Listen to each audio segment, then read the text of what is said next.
Hi sir, ako nga po pala si Crisel Timoteo from 3 Charlie. Ang sinasabi po sa trade theory ay mula kapanganakan o mula nung ipinanganak ka,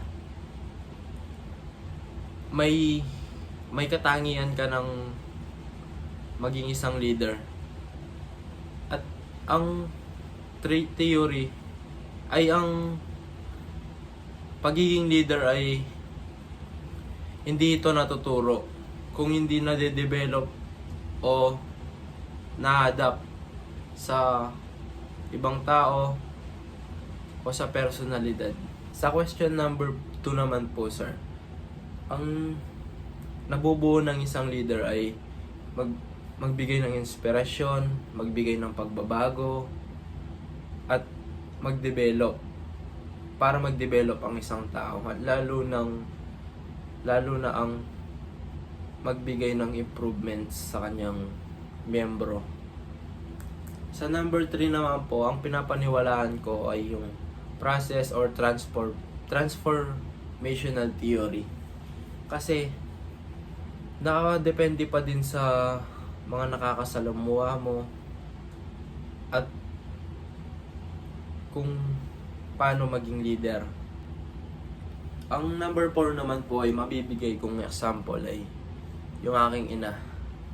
Kasi simula pagkabata, sir, tinuruan niya ako kung paano maging marespeto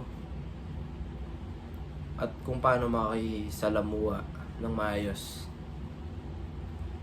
At siya rin yung nagbibigay ng suporta sa aming pamilya mula pagkabata.